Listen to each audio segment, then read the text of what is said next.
Thanks for staying with us here. We talk so much about the crisis at the border, but there's so many immigrants who are here in the city of Nashville. Just a couple weeks ago, we were covering this one story where ICE agents were trying to pull over someone, and neighbors actually formed a human chain to stop that from happening. Were you aware of that case, and what are your thoughts on that? Yes, I feel like everybody in Nashville has been aware of that case. I think it's frightening to live in a time when enforcement would come and knocking on your door without any kind of identification, just normal clothes, would come and try to pull you out of your house.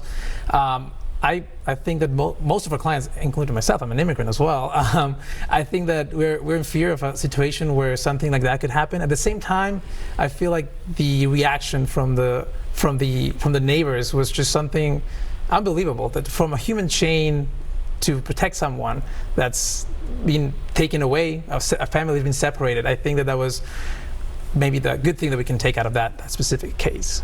How does the crisis at the border affect Nashvillians and immigrants and undocumented immigrants who are here? Do you meet with a lot of clients who are saying, you know, I have family members, I have children over here, and I'm trying to, you know, be reunited with my family? If you can be vague about it, tell me a little bit about some of their stories. So yes, definitely we have experienced an increase in calls from clients and non-clients who are terrified right now. Every time there's something on the news, the time that this case happened, they would call us and be like, am I safe here? These are clients who are now lawfully present in the U.S., but they're still in fear. And so I think that the situation, the policy changes, they affect not only our staff, because our lawyers have to constantly be aware of different situations, of different nuances in cases, but now also our clients are terrified. There's just the fear of either if I'm getting public benefits for my kid who is a U.S. citizen, am I in danger? Should I continue receiving this? And in most of the cases, our clients decide not to take any benefits. We've seen a lot of fear about calling police enforcement, and I think that's something that has an effect not only in the immigrant population, but also in everyone in Nashville, because we're not reporting crimes. People are afraid of calling police enforcement just because they think this is going to lead into immigration being involved as well. And even though I'm documented, I don't want to have to do anything with immigration. So I think it's an effect that not only stays in the immigrant level, but goes up to who's reporting crimes and what's happening in the city. On that note, what type of services do you guys provide to help people in these situations who maybe felt like they couldn't report a crime because they were in fear of being deported? So what we do in our office, and if there's a situation like that, we encourage our clients to call police enforcement. Nashville is a city that has, and Mayor Briley has been open about police enforcement not working directly with ICE. We believe strongly that if there's a crime, you should report it. We've had several clients that have come to us. They've asked us the question. We've said, please go ahead and report it. They report it. I think that the services that we provide are mainly for immigrants who are here and are facing prosecution. They're victims of crimes themselves, domestic violence, trafficking, children who are abused, neglected, or abandoned by parents. We also work a lot with Dreamers. Those are the recipients of the Deferred Action for Childhood Arrivals, who are bright young men and women who are here working really hard, and just because they do not fit in a category, they're here and having to renew their documentation that allows them to get driver's licenses and ability to work every 2 years.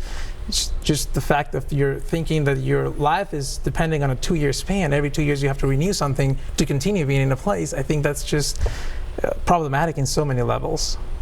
It looks like we do have a caller online too. Can you hear us? Do you have a question? Hello, are you there? Hello. You talking to me? Yes, sir. You're on open line. Well, thank you. First thing is, let me say this to you. The Statue of Liberty, that's wonderful. But let's go further back. Let's go to the Constitution. The Constitution takes and declares that anybody crosses our borders illegally are considered invaders in our land. And I get a little sick and tired of people using the word immigrant so loosely. Let's be clear about what the meaning of immigrants mean. It means that, number one, I'm not a Party member of no kind, so that you know, the Democrat Party, they get the majority of the votes for these here people that's coming in like this. So they're pushing to they can get more people in so they can take and gain more power. A lot of Republicans would like to have that also, but they don't have it. But let's be honest and be truthful, because guess what? God knoweth all liars. And I got news for you. Illegal is invaders in our land.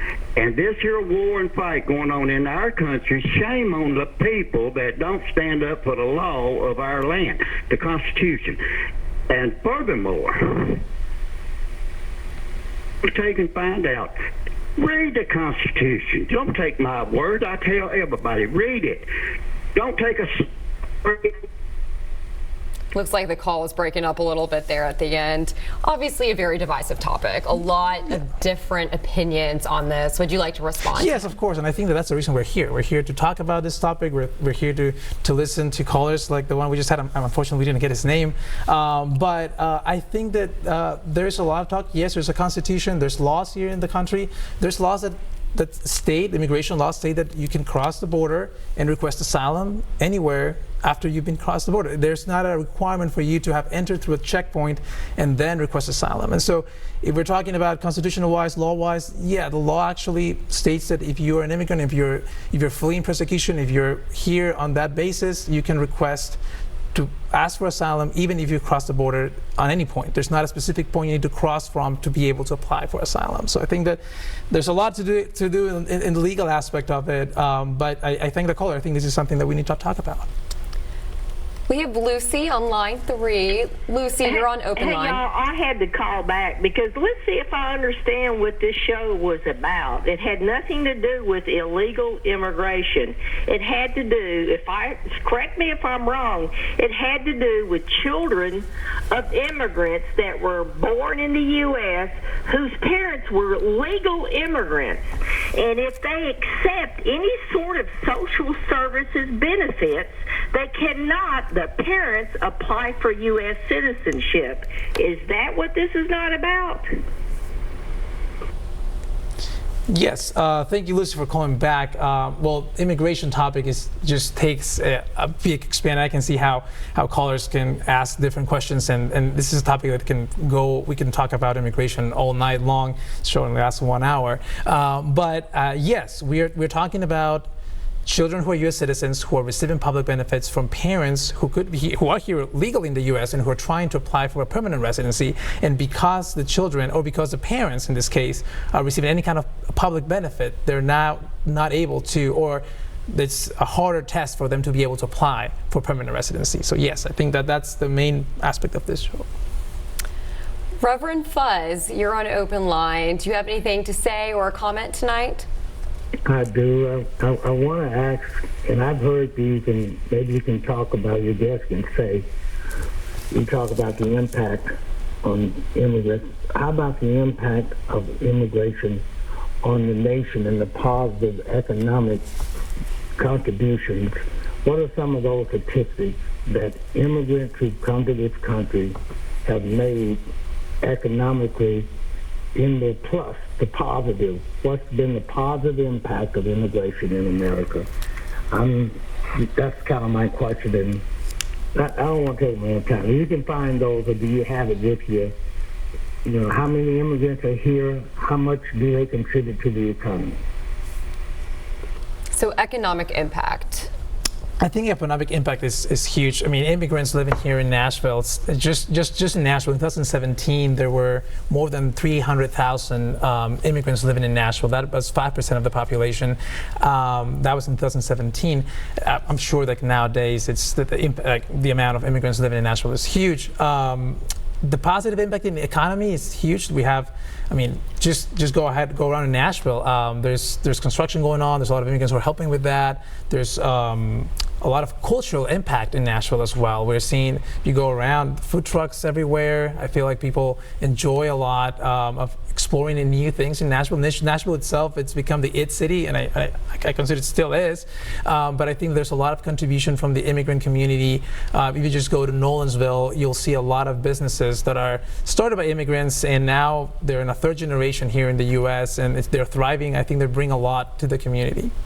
Well, thank you so much for your input on that. We're going to toss it to this commercial break, and hopefully you guys will stay with us. We'll have much more on immigration and how that affects families and children after this.